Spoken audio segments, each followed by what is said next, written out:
Yes, hello, this is Danhausen here, very nice for evil, and you are listening to Bob After Dark. Subscribe or be cursed.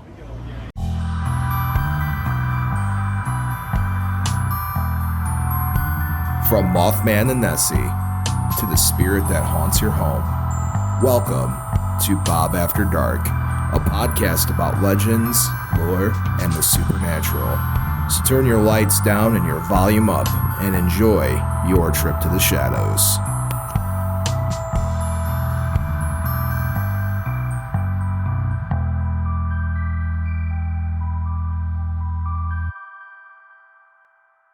Oh, hey there, children of the night, and welcome to Bob After Dark, the show that takes you into the shadows and goes and says hello everything that goes bump in the night. I'm your host with the most that enjoys Toast Bob, and alongside of me, as always, is the ever wonderful, ever vampiric, ever too warm for the cape. Yeah. The heartthrob of Bob After Dark, my friend, my brother, my producer, Count Panic himself. Oh, hey there, Count Panic. Oh, hey, Bob. Yes, it is too hot for the cape. You know, it's weird, Bob. Outside the studio, it's a nice, cool night. Very cool night. And inside, it's still sweltering. It is awful in the studio. I don't know. We might have to do outside shows or something like that. And time to take the show outside. Or bring bigger fans, you know. This is my biggest fan right now. Your biggest fan is right next to you. Yeah. We want to say hello to all of our new fans that are joining us from the Chicago Paranormal Convention that we just were at this past weekend, Count. The Chicago Paranormal Convention in, where were we?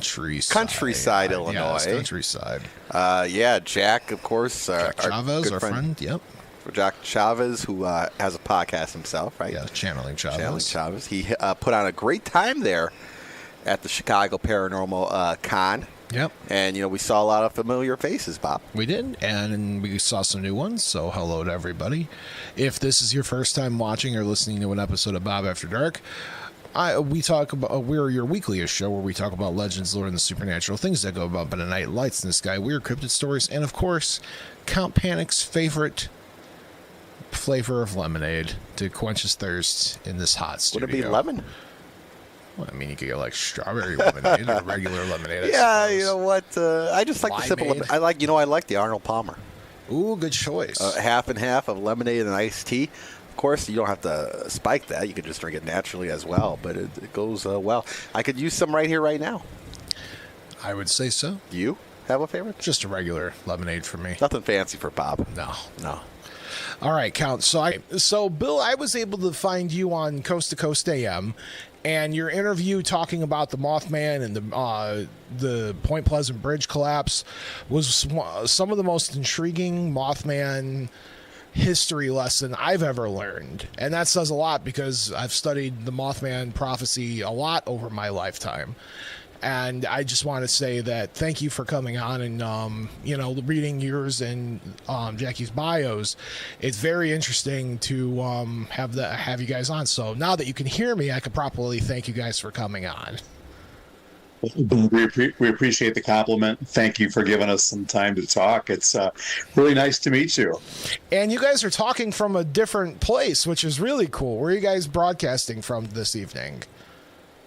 Well, we are actually at an Airbnb in Crown City, Ohio, which is on the opposite side of the Ohio River from Point Pleasant, West Virginia. Now, we are about 45 minutes down the road. We've been here multiple times. We love this particular location, but it gets us close enough to Point Pleasant we can be there within an hour. So we're staying here this week.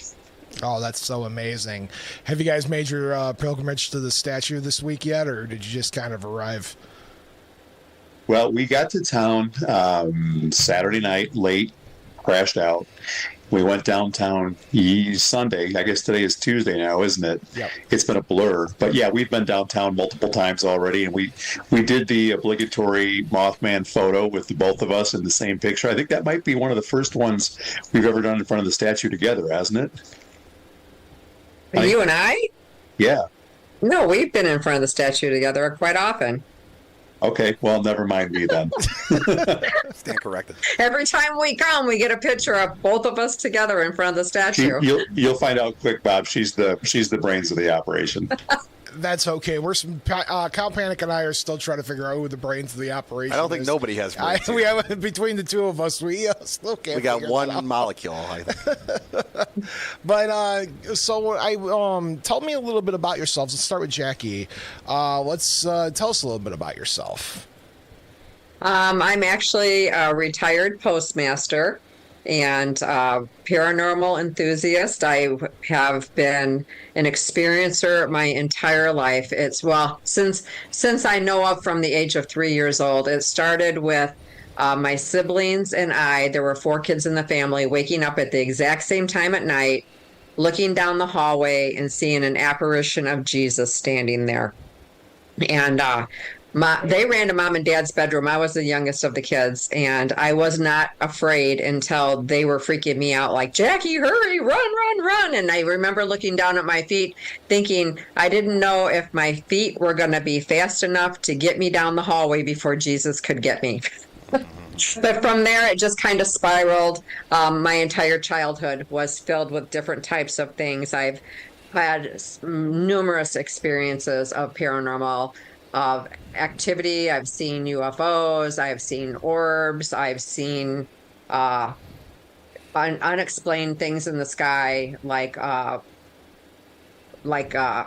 plasma balls, just different things like that. And weird things are always happening. Where we're staying right now, we have a light that keeps coming on at night, and I have to keep getting up and shutting it off. It wakes me up. And I laid in bed the other morning and said, Bill's out working on our next book, and I think he could use some light. Why don't you turn the light on for him? And I laid in bed for a little bit, and within 10 minutes, Bill's like, the light just came on out here. Yeah. So that's kind of been my life. I'm a researcher and an experiencer, and just having fun with life. And Bill, how about yourself? Well, my introduction, Bob, to the paranormal was when I was a little kid. My parents were divorced when I was 6. And my mom would call me and my little brother, who was 2 at the time, into the bedroom at night, and she read to us from The Hobbit. So I was introduced to fantasy first. And then we moved to Sycamore, Illinois, where I live now. And I started watching the Project UFO TV show, which was back in the 70s. And it was like a dragnet type of a TV show. And it was based upon Project Blue Book. And so I didn't know anything about aliens at the time, but it really captured my attention. And so I would race home every Sunday night on my bicycle, and watch TV and that kind of a thing. And as I got older, I read the Lord of the Rings books and got into that, got into Frank Herbert and the Dune books, Michael Moorcock, anything science fiction, fantasy related. Then I turned into horror and was into Stephen King and Clive Barker and H.P. Lovecraft and Edgar Allan Poe and all that stuff. Turned into a metalhead as a teenager, so got into all the dark imagery as well. And then when I was a little bit, once life took off in my 20s and I became a parent and was married and such, in my early 30s, I saw the Mothman Prophecies movie. And this was right after it came out back in 2002, like a year later when it came out on DVD. And I just remember that was like a reintroduction to the paranormal, because I'd been kind of working in the business world and having a career and having a family and stuff. And I'd gotten a little bit away from it. And then that movie brought me back. And not only did it bring me back, it really kicked me off on the journey that I've been on now for the last 25 years of, reading all of John Keel's literature, all of related authors like Gray Barker's literature, just really getting into those theories about, that Keel came out with about the super spectrum and all these different things. And it was such a fascinating study. Decided to go back to graduate school in my 40s, finished my graduate studies, and then we kicked off our research plan to write the book Bridging the Tragedy, which is about the Silver Bridge disaster and the Mothman occurrences in Point Pleasant back in the 1960s. So that kind of brings us to getting involved with what we're talking about tonight. Absolutely. I appreciate that your origin story starts with The Hobbit, because outside of this, I'm a big nerd, and people may not know this, but I'm a big Lord of the Rings fan, so I appreciate that your origin story starts with The Hobbit. That's really cool. Yeah. And when I was reading through your biography, the one you sent me over, I was reading it, and I'm like, oh, man, this guy's cool. A lot of similar interests there, huh? Yeah, absolutely. So let's talk to you, Jackie, a little bit. I was curious about you're 3 years old, and you see this imagery of what you're describing as Christ, and full blown apparition. How did that shape you as a child? Because you said you were the youngest and you weren't afraid until somebody freaked you out, until your siblings kind of freaked you out. But like, how did that shape you from the age 3 onward? I that's a good question. I've never really even thought about that before because, like I said, I wasn't afraid. What I was afraid of was the fear that my sisters and my brother had. I just didn't even find it weird at all to me. Honestly, as growing up, I was raised, my dad was an alcoholic and he abused my mother pretty harshly. And I always saw that as a symbolism of everything was going to be okay, that we were being protected. My dad bought an old schoolhouse that had been abandoned and renovated it. So, I think that was partly where the energy was coming from. But I often wonder later in life that if some of the trauma that my family endured from my dad's drinking brought in some of that trauma, or the paranormal, or if the paranormal that may have been occurring there before the house was even purchased brought in my dad's alcoholic drinking. So that was later. But I wasn't afraid of stuff until I hit like around 13 years old. My mom and dad divorced. And I was left at home. We lived out in the country and it was pitch black. And I wasn't really afraid of things until that age because I was home alone by myself all the time. And the basement door started opening and closing itself quite often. And it latched. And my mom would tell me it was the wind that was blowing it open and closing it. And it's like, it's winter time. The wind's not blowing our house in the wintertime. And the door latched, even if it had been occurring in the summertime. So until that point, I wasn't afraid of that kind of stuff. I was afraid of my father. And once Dad was gone and the paranormal stuff picked up even more when I was home alone, that's when I didn't feel safe anymore. I didn't feel safe from the thought of Jesus anymore. That's fascinating. Yeah, that's kind of. Oh, go on. That's kind of where Bill and I's next study has originated from, was from my childhood trauma, because of that. That to me has been really fascinating because I wanted to know, could it be the trauma of life that causes paranormal, or could it be paranormal that's bringing in the trauma? We're finding all kinds of fascinating things with our current study, but hopefully you guys can talk a little bit more about that here later. Bill, tell me about your first paranormal experience, or at least the first one that you think you can put together and say, I can't explain. So I've not been the experiencer that Jackie has. She's had a lot more experiences than I have. In my late 20s, I had a romantic relationship before Jackie and I got together that broke up. And it was one of those I was just totally despondent and heartbroken and lost a bunch of weight, wasn't eating, wasn't sleeping. And one night I was up at like 2:00 in the morning and I felt like a spiritual blackness over me. It just felt black. And I couldn't see like a blackness, but I could feel this really heavy, oppressive sensation. And it scared me half to death. And I remember calling a friend of mine in the middle of the night and saying, hey, I'm really freaking out here, and tried to explain to him what was going on. And he's like, what are you doing calling me at 3:00 in the morning? And he hung up on me. So I'm like, oh my God. So I called another friend who thankfully heard me out for like an hour until I settled down and was able to go to sleep. So thank God he was available. That happened again a couple of years later in a different set of circumstances, kind of similar, but somewhat different. But other than those two incidents, I didn't really have a lot going on from what I would call a paranormal standpoint until we built the house that we live in now. We've been there for 3.5 years, and both of the houses Jackie and I have lived in together were brand new. And they were brand new, not because I'm some kind of a prude that has a bunch of money to burn. It's because I didn't want to live in a house that was haunted. So I figured if I moved into a new house, I wouldn't have to have that experience. So we had no problems at all with the first home. We lived there for 15 years. We built the new home, and it's been off the charts paranormal activity since then. And so we've had an experience where, and this was more of a natural occurrence on me because I have degenerative disc disease, and I had a disc blowout in my back about a month after we moved in. I was hospitalized. When I came home, I had to relearn how to work, and I have sciatica in my right leg now. And I limped on it very, very badly. I could really not even walk without a walker for the first several weeks. We had friends come over to the house, interestingly, because we had recently published a tragedy.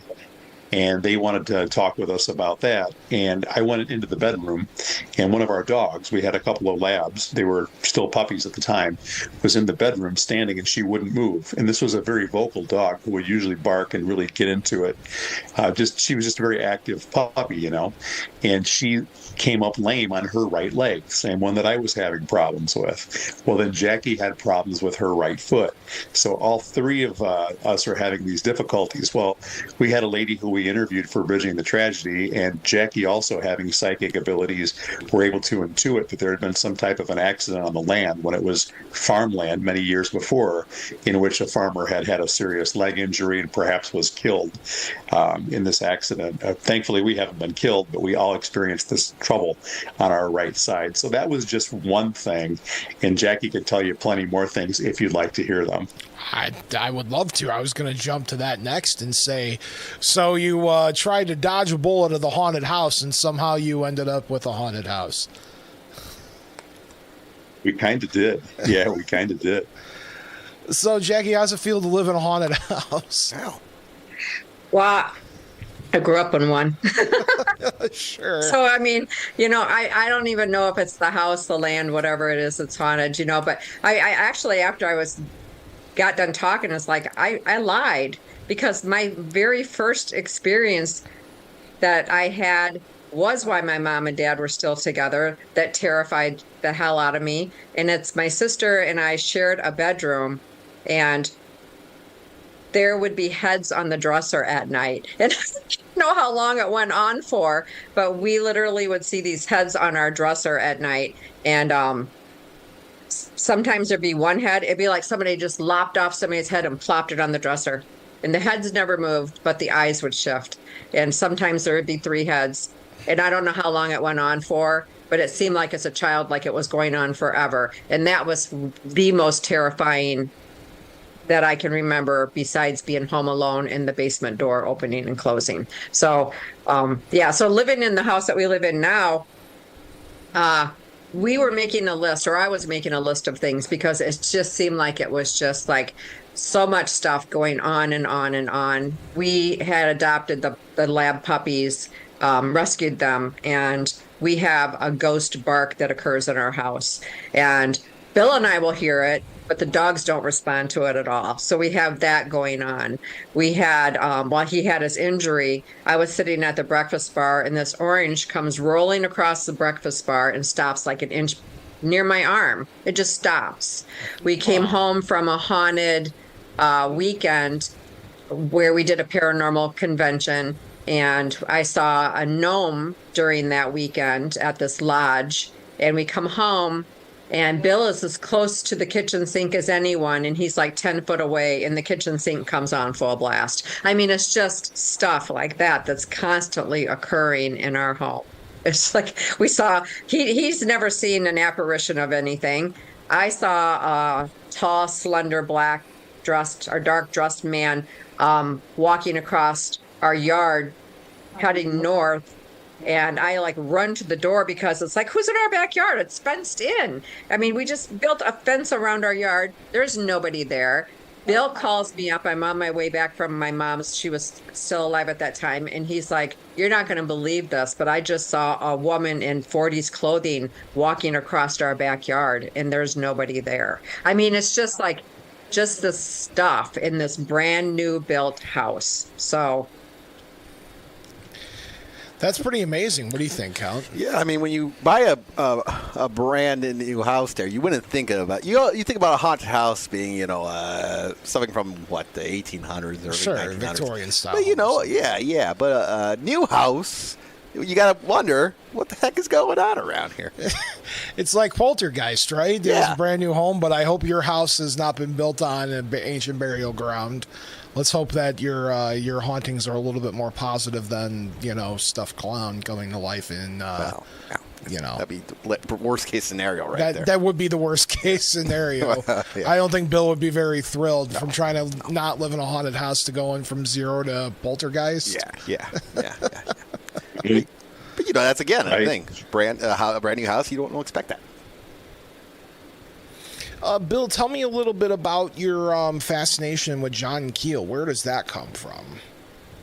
Well, after watching the Mothman Prophecies movie, and at the end of it, when the bridge collapses and they flash at the bottom of the screen that it was based upon real occurrences in Point Pleasant, West Virginia in the 60s, that prompted me to go out and to get the book. And so I bought the book, The Mothman Prophecies by John Keel, which the movie is based on, and was really blown away by the book. The movie is good. It's a good appetizer for the whole Mothman story, but the book is what you really need to get into to really understand what was happening in Point Pleasant back in the 60s, not only in Point Pleasant, but also where John Keel, the researcher, lived, which was in New York City. There were some strange things going on in Long Island, too, that a good third of the book is dedicated to some of the things that happened in Long Island as well. But John Keel had such an interesting way of approaching research. He never discounted people's perspectives. He heard them out. He understood where they were coming from,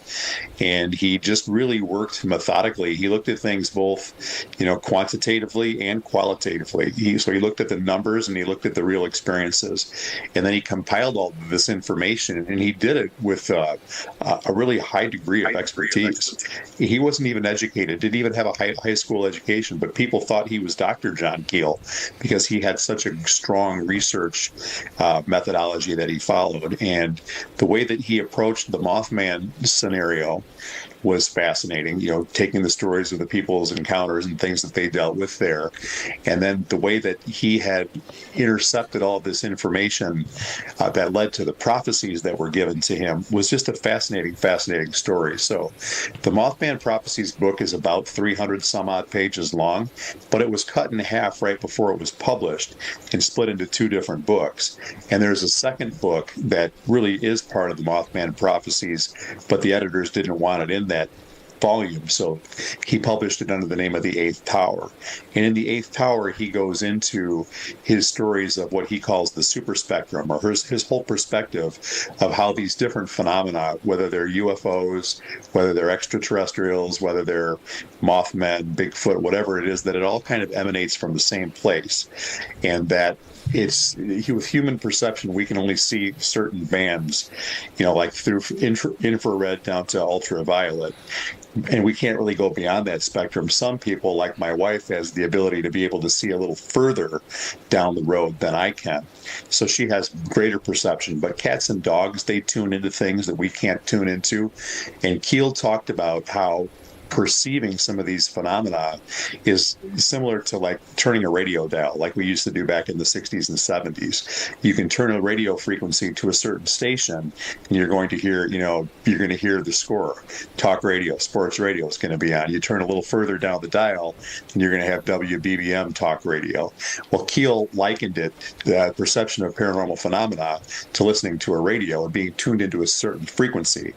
And so if you're able to dial into this frequency, you can perceive these things, but if you're not dialed into that frequency, you don't. And to kind of add to that theory, he also talked about window areas, which he believed Point Pleasant was a window area where the veil was a little bit thinner between realms or between worlds or maybe between frequencies, so that these phenomena can slip through and we can perceive them, some of us better than others. What do you think, in your opinion, was going on in the 60s during the original Mothman occurrences? I know that's a very hard question to answer, but what do you think what was going on there was an actual case, or do you think it was mass hysteria?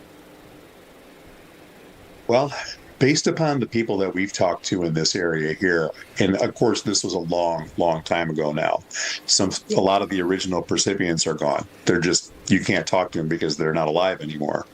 But based upon the things that we've researched and heard and learned over the years, I don't think that it was a mass hysteria phenomena. I really don't think that it was. And one of the things that I think that with this region being a very conservative Bible Belt type area, these people went out and they actually talked about their experiences when it could really cost them their reputations. It wasn't like today where you can basically get out on social media and post what you had for breakfast or I had an ET encounter, and people might think you're a little out in left field, but back then that would have been something that'd be deemed as really very taboo to talk about, because you don't want to be seen as the oddball in the community. Now, the gentleman who runs the Mothman Museum, Jeff Wamsley, when we asked him about the different cases, different people that presented encounters that they had, he said there were at least 100 people that came forward. Between 100 and 200 people told their stories in an area where the population here is maybe 6,000 to 7,000 if you count both cities on the side of the river. So that was a big proportion of people that had reported their experiences. Interestingly enough, the Mothman itself is basically something I think that's always been understood as this black-winged creature with piercing red eyes. Some people talk about it being gray. Some people talk about it being brown or the different colors and such. And some of the people just thought that it was a great big bird back in the 60s. But nobody really embellished their stories. They basically told it like they saw it. My theory about what I think Mothman was is I don't necessarily believe Mothman was a physical flesh and blood being. I think it was an energetic or spiritual being, possibly even an extraterrestrial that was here, or something that slipped through dimensions. I think the way that Keel describes it is as a transmogrification of energy. And the people in Point Pleasant perceived it as a black-winged creature with piercing red eyes, and they defined things along the religious perspective because they're very religious people. But other people who have different frames of references might describe it as something entirely different than that. So I do think that it was probably some type of an energetic being, possibly even an angelic being. What do you think, Count? Yeah, very possibly so. Well, Bob, we have tons of, we're kind of the, not I would say a mecca, but, Chicagoland area. I mean, I had my you shared your stories here before. My Mothman encounter in Homewood. Yeah, in Homewood, Illinois. And, there was, and every now and then, though, they peek back up right around here that there's been a Mothman sighting. So, I don't know if there's multiple Mothmen or there's just one flying around, but, he seems to like this area. We're going to get to that question here in just 1 minute. Oh, okay. Because we're going to... Jump the gun. No, it's a good question. We're going to get to that. Okay. Jackie, what's your connection to the Mothman story? If Bill's the one who's reading Keel and watching the movie and everything, what's your connection to the story? Well, when I met Bill, he had asked me if I'd ever seen the movie, and I told him I thought I probably had, but I was confused by it because it is a confusing movie if you have not read the book. I read the book after I watched the movie and have become a Keelian since. So that's basically my connection. I through Bill, I've grown more interested in it. He literally asked me at one point where I wanted to go for vacation one year, and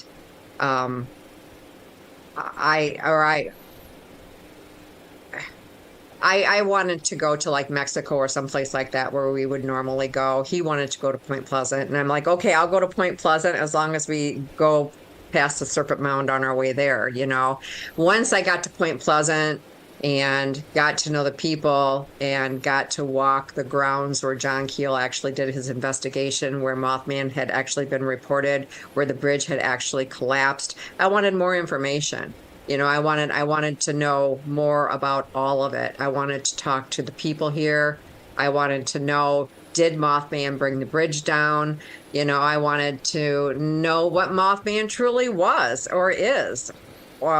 We heard from the person running this Airbnb that we're in right now that when he was a teenager in the 70s, he saw Mothman flying outside of Crown City, which, like Bill said, is across the river from Point Pleasant, a few miles. So my connection to Mothman is basically the same as Bill's. It's intriguing. It's fascinating. It's mystery.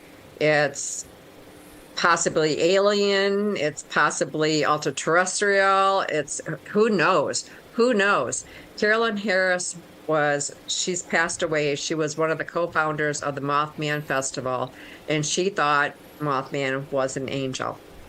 So, I kind of agree with John Keel's idea of transmogrification of energy. It is what you believe it is. It depends on who is seeing it, what Mothman is. I think you answered my question on what you thought the phenomenon was, huh? Or maybe there's maybe your answer is a little bit more of a ... question mark. It could be what you believe it is. I think so. Nobody knows what Mothman is. There's you can't be an expert at something you don't know. Sure. And nobody knows for a fact what Mothman is. So, in your both's opinion, and whoever wants to answer this first, but what do you believe is going on in Chicagoland with the Mothman phenomena happening over the past 10 years or so here? Same thing as what was going on in Point Pleasant, or different? And whoever wants to answer this one first. Do you want me to take that, or do you want to take that? you can answer it first. Sure. So interestingly enough, Bob, Jaci and I, after we got back from Point Pleasant, we realized we needed to do more fun things like go to Point Pleasant that were a little closer to home. So what we did was we attended our very first MUFON meeting in Rockford, Illinois. And when we went to the MUFON meeting, we met a gentleman by the name of Sam Moranto, who is the regional director for MUFON, and clicked with him immediately. And he had told us that he was like, as far as MUFON was concerned, he was the primary investigator for the Chicagoland phenomena that was taking place at that point in time. This was probably 2017 or thereabouts, 2018 maybe. I think it was 2017. But in any event, we attended a meeting in Rockford. We met him. We met a gentleman by the name of Jim Peniston, who was from the Rendlesham Forest incident, 1980, what they call Britain's Roswell. He was there as well. And we connected with Sam and clicked with him really, really well, and got together with him on a regular basis after that. And he had been doing a lot of investigation, and he had taken a number of different reports. And he was skeptical. And we started looking into some of the different sightings. The two of us did, Jaci and I did, and then we collaborated with Sam for a little while. And we just kind of reached the point where we lost a little bit of interest in it. Now, you may have a different perspective because I think you're closer to the phenomena there, and we haven't had any sightings ourselves personally, so we don't really know what's going on there. But what we can tell you is that what we have done through our research is we have found that there is something that's really uncanny that appears to be going on between the Chicagoland area and connections to Point Pleasant. And they're numerological. You see a lot of inverses. There's 13s that we see a lot in Point Pleasant. There are 31s in Chicago. I want to say Highway 31 or Exit 31. There was perhaps a sighting that took place in the Chicagoland area there. We've done some ghost box sessions that we did in Thatcher Woods, where we received some information that kind of took us from Chicago to Alton, Illinois, which is where the Piasaw bird was seen back in the 40s. Yeah. So there's a connection to that down there. But then, as we were going through this whole litany and this ghost box, we did a double double blind, two people with the headphones and the blindfolds on were answering questions, almost answering each other's questions. It was really, really uncanny. But it took us back up here to Parkersburg also with some of the data that we got. So there seems to be some strange undercurrent that's perhaps connecting the various spots where Mothman sightings have taken place that we've been able to kind of deduce. And I'm not saying it's an exact science. And I mean, the ghost box is not 100% reliable. And I'm just putting that out there. But we don't know what's going on in Chicago, just like they don't really know what happened in Point Pleasant. Have they been the same kind of things? That we don't really know. But there does seem to be some type of an odd undercurrent that's going on that seems to be driving the phenomena to some degree, if that makes sense. Do you think it's the same thing? I don't know, because I haven't really heard a lot of the reports from the Chicago area compared to what's happened here. That part I don't know. Honey, what are your thoughts? Because you did more of the research into some of the Chicago stuff, and then you were more involved with the ghost box data and the transcripts you put together. Well, one specific case I will say that I worked on, I was still employed as a postmaster in northern Illinois, and I was able to, it was a reported sighting at a USPS facility around O'Hare Airport. And when I reached out to the plant and reached out to supervisors in the plant and pulled a list of names of all of the working people in the plant and the supervisors in the plant, the information that was given in the report was not legitimate information. Also, the other thing that I found out was it was somebody who was leaving work, and they were leaving they left late, so they didn't walk out with other employees. They saw Mothman in the parking lot, and they reported it to a website where a lot of the reports were going into, and not one supervisor at the plant heard about it. Not one employee at the plant heard about it. And let me tell you, as a postmaster at the post office, if you have one employee that is concerned for their safety on postal property, there's going to be security talks and safety talks, not just at that facility, but the entire district is going to be given them. I've had big offices. I've had employees that never would leave a building at night by themselves because there were safety concerns. So a supervisor or another employee had to leave with them until everything was locked down, until the gates were locked and everything. So for that specific report, it was fraudulent. That I will say. That I can guarantee. What else I can say is there were other instances of reports that were considered fraudulent. There were IP addresses where duplicate reports were coming out of. And there were like stories, like it was like somebody was writing creative storytelling high school level papers. And I know that when you receive reports from doing research as a postmaster and other research work, typically it's very much to the point and people don't want to give a lot of information. So when you get a huge long narrative about a report, that's unusual. What also I will say about it is that some people are genuinely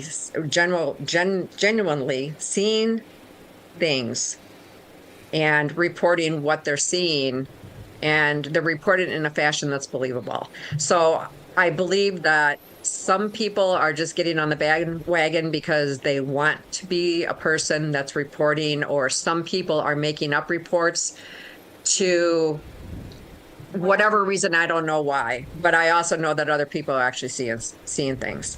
As far as the ghost box sessions, we started one at Robinson Woods, the most haunted woods in Chicago area. And because it's near O'Hare Airport, is why also, and there's a lot of sightings near O'Hare. So that's the one that took us to Parkersburg. And that's because we asked what 13 and 31 had to do with it, because 13 and 31 are two of the numbers that keep coming up. It seems to be mirrored numbers, or transposed numbers that appear. And that's what took us to Parkersburg. It had a place to go visit. So we found an intersection as close to Point Pleasant as we could, and that was the closest. And at that place, we found information. We were given tons of information that led us to a park where keys were buried, bones in a box, all this stuff. And it wasn't until after, you transcribe it and you look back and you're like, what? And then it starts coming together and it's like, holy crap. Well, it ended up taking us to Two Indy Way, which is the park in Point Pleasant right at the point. And at that point is the remains of the 7 bones of Chief Cornstalk, the chieftain that was murdered, the Shawnee chieftain that was murdered in Point Pleasant in cold blood. He was ambushed and murdered. And from there, it took us to Woodward Drive in Charleston, which was Mound, West Virginia, at the time in the 66 and 67, where Mothman was also spotted. And we went there and we had the shortest spirit box session we've ever had in our entire life. It was about 5 minutes long. And we got things like, my family, come join us or come with us. And a man, a woman looking, and there was a man and a woman. A man came out from the side of the house, a woman came out from the front of the house, and they were staring at us. And the person that had on the mask and the headgear couldn't see any of it. She had her back to what was going on, and it was pretty crazy. And Bill's asking me, should we leave? And I'm like, I don't know, ask the spirit box. And he's like, should we leave? And it said undeniably. Well, we left there, and we also felt like we were being pulled up by our crown chakras.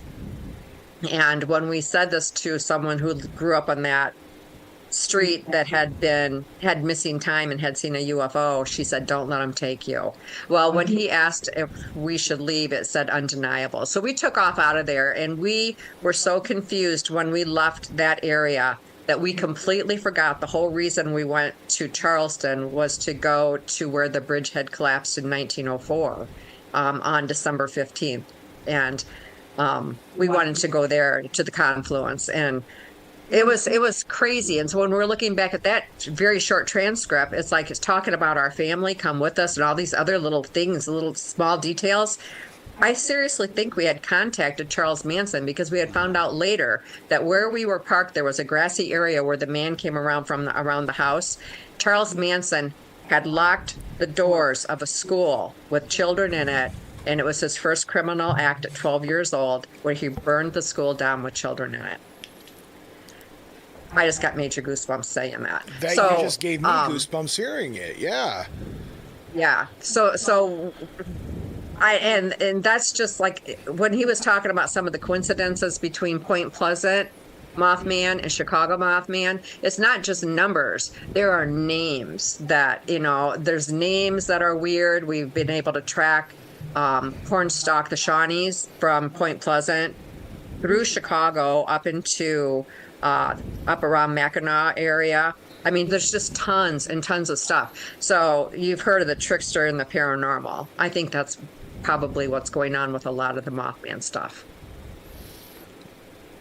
That's a great explanation. That's better than I don't think I could have asked better. What do you think, Count? Yeah, no, for sure. And I didn't even know that fact about Charles Manson, too. No, I had no idea. That's just. I know more about the later stuff, of course, but you sound like a problem pretty on early in life. I did not know about that.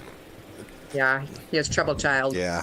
But, and we certainly, guys, we don't want to discount anybody's experiences. Yeah. People are seeing things. We're not trying to say that they're not seeing things. That's not it at all. The way Jackie mentioned what she did about some of the reports being suspect, I mean, we do kind of believe some of the reports are suspect. That does not mean all the reports are suspect. That does not mean that people are not seeing something. And with some of the stuff that we've been able to uncover or at least come up with from some of these relationships relationships in some of these sessions that we've had and conversations with other researchers, something absolutely seems to be going on. Is it the same thing as what happened in Point Pleasant? We don't know. I was a baby back then, so I certainly wasn't here. But long story short, something strange does seem to be going on, and we don't really know what it is. So for the remainder of the time of the show, I'm curious what kind of cases you guys are working on now and what kind of research you guys are working on for your next book, because you already have one out. And I'm curious what's next for you guys and what you've been working on. Sure. So basically what we do is it's trauma research. My degree is in positive psychology.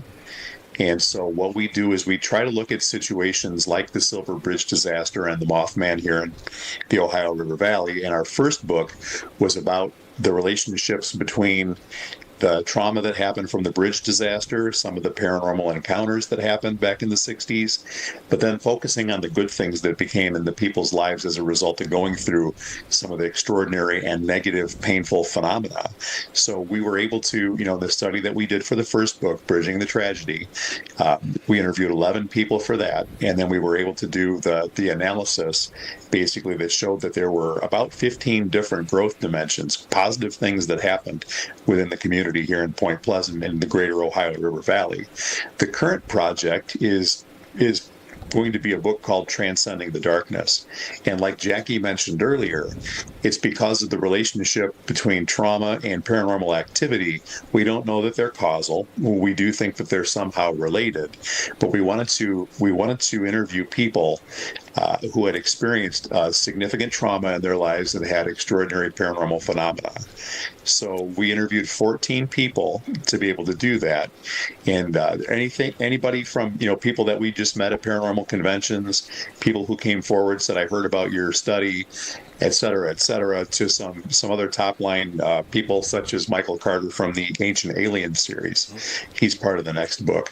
But what we're trying to do is to figure out that relationship and how one side impacts the other one. And we've found some fascinating things. The people that we've talked to have had anything from, on the trauma side of the house, severe childhood abuse, even sexual abuse, people that have been through, you name it, sudden death of a friend, guy who was in a car accident.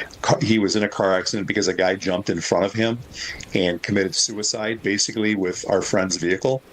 And so he has had all kinds of paranormal phenomena in his life as well. Michael Carter from Ancient Aliens has had multiple alien races visit him in his sleep, basically. So that has happened. We interviewed the author of the Rendlesham Enigma, which is about the Britain's Roswell incident from 1980. So the author from that story, he came forward and shared some of his experiences. His wife also, who is an English professor, has had some extraordinary experiences with angels, extraterrestrials, etc. But, in a nutshell, what am I missing, honey? What would you like to share? As far as like the people that we spoke with? Well, in the new book. Melanie Kirchdorfer, she was abducted. She was part of the Berkshire UFO incident in 1969. We went out to Massachusetts and interviewed her. We also talked to Jaci Hawthorne, who she's had tons of paranormal stuff happen since she is a small girl, and tons of trauma in her life. Some of the trauma is pretty severe, like being locked in basements as children. Melanie was locked in a basement, because her parents didn't want her talking about anything and didn't want people to think she was crazy. I can't even think Robert Cleo. He's got some kind of entity now living on his crown chakra, and it just keeps buzzing its way into his life, and he just wants it to leave, and he cannot get rid of this thing, and he's reached out to thousands of people for help. And we kind of thought maybe it was black magic because he's a podcaster, and he thought maybe he upset some people. And we tried doing some return to sender ritual work with it, and it's still there. There's just so much different types of paranormal. There's so many types of trauma. And honestly, of all of the stuff all of the stories we've heard, all the trauma we've heard, not anybody's trauma or paranormal experience has been alike. Now, obviously, I don't want you guys to spoil the book, but what do you think the correlation is between trauma and the paranormal?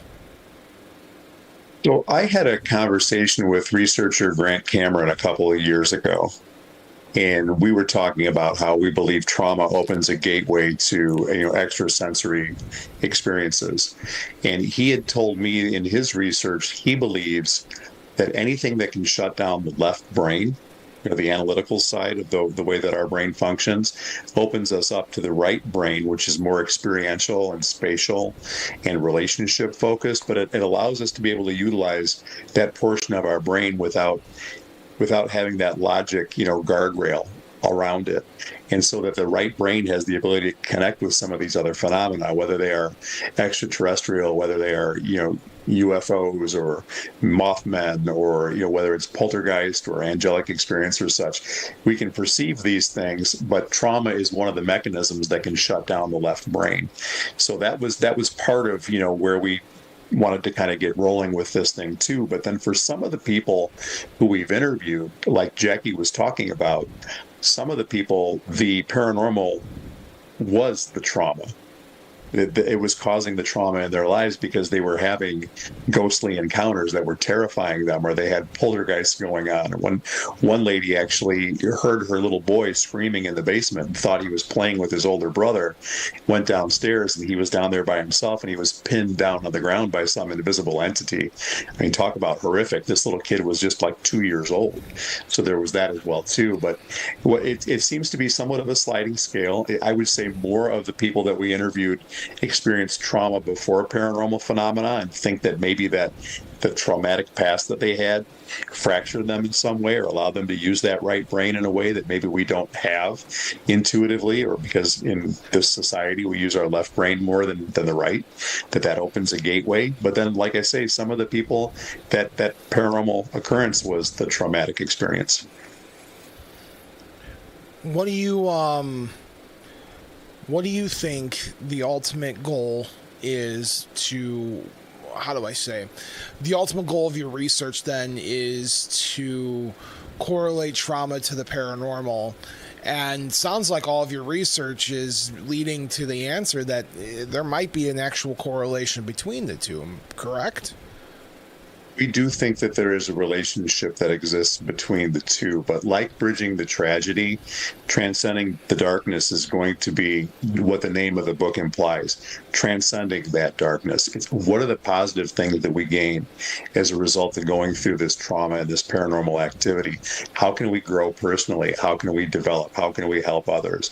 So the goal is really to kind of help point people toward the light, into solutions and into community and helping other people who may have experienced similar phenomena, because the first thing in the modern society is, hey, if you're talking about these crazy experiences, you must be crazy.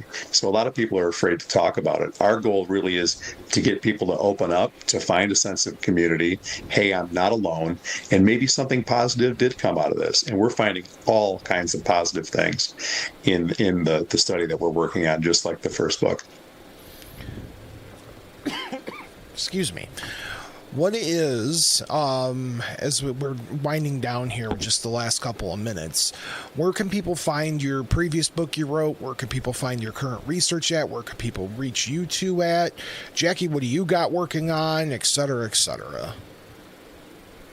Well, you can actually find our book, Bridging the Tragedy, on Amazon, or you can also find it on our website, which is prpconnect.org. There is a shop tab, and on that tab it takes you to my actual metaphysical shop, and there is a section that is Phenomenology Research Professionals. If you order through there, you get a personalized copy, a signed copy. And then also on Facebook, if you'd like to purchase one and you don't have those options, you can contact us on Facebook and we'll make sure to get a copy to you, to anyone that way. And what I'm working on the research with Bill. I'm working on editing interviews and, getting the pictures together and all the other fun stuff that goes into putting a book together. That's not the actual so much of the writing of the book. He's doing pretty much most of the writing right now at this point, because he's done a lot of the literature review and that kind of stuff, and he's putting that together. And I also am a Reiki master, so that keeps me busy, and then running my store. So Yeah. And then, Bill, when should we expect the new book out? Well, we've been telling people it was going to be this day and then it was going to be that day. And I think that the likelihood that it will be done by the end of the year is pretty good. So I'm thinking by the end of December, we should have it published. Excellent. That's good news. It's fantastic news. A couple notes here, Bob. Yes. John says he sends his apologies. He's got a side gig this summer working at the Railcats, and the game's only was in the 8th inning. Oh, so, my word. He apologizes for being tardy on this episode, but he'll be back. And also, as well, just to take it back to like the sightings of it all, I was reading this article, Bob, about the day and age of AI we're living in. It was mainly about Bigfoot, Sasquatch, but people have these documented photos or videos of what they believe it could be Bigfoot. But now we're living in this day and age of AI, Bob, where doctored photos and videos can become much more common with Bigfoot, as well as I'm sure you could take all these other cryptids into chance, including Mothman. Just got to ask them, what do they think? Is it going to be trickier to tell what's real or not in this day and age we're living with the AI? That's a good question. Thank you. Bob, can you maybe re-speak that? Go ahead. Because we're having a hard time hearing your co-host. Yeah. No problem. The question is the introduction of AI going to make evidence harder to dig through in the future? To decipher what's real or not. Decipher what's real and what's not real. How prevalent is AI going to be in our line of work in the paranormal? And is it going to make things more complicated, or is it just you're going to be able to easily spot the fakes? What might it be for that? I think it's going to be a little bit of both. I think as the technology advances, it's getting more and more difficult to tell the difference. And it really, really is. But it can also be used as a research tool to help capture data and to be able to process information. So there's that side of it too. I think as long as researchers are in integrity and trying to do the right thing, that they could utilize AI to be able to help them do their research. But on the flip side of that is that some of these photos that can come out now, these digital images generated by AI, are really tough to figure out if it's legit or not. Those are my thoughts.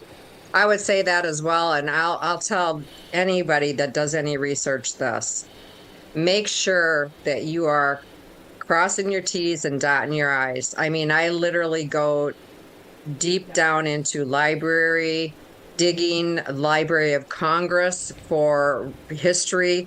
I mean, don't just take what you're seeing on the internet for granted and for actual fact, because not everything on the internet's real either, or on TV for that matter. So, I mean, libraries are huge in research.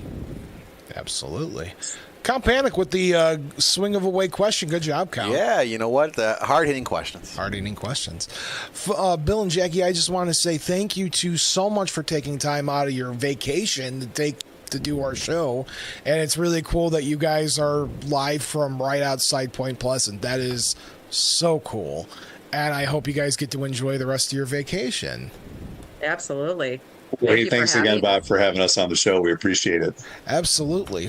Count, do you have any closing words for the audience this evening? You got to ask your final question. Oh, yes. You always forget your final question. So I always forget. This is the final question I always ask my guests is a piece of advice, a quip, a riddle, a joke, something that you can leave the audience to leave them to think about.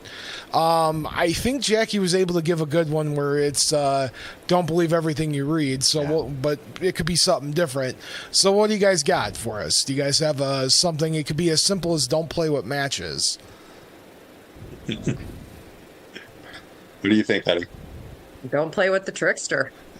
Don't play with the trickster. Yeah. Yeah. Without protection. Yeah, no kidding. Yeah, always use protection. No question about that.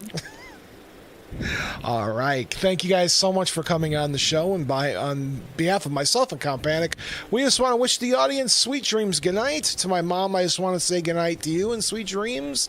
To my dad, I hope you're happy, comfortable doing whatever it is in the universe that I hope you're doing. And to Tiff, hope you have the sweetest dreams of them all, no matter where you are on the earth. And good night, everybody. Remember, the two most important rules of Bob After Dark are not all who wander are lost, and as above, so below. Until now.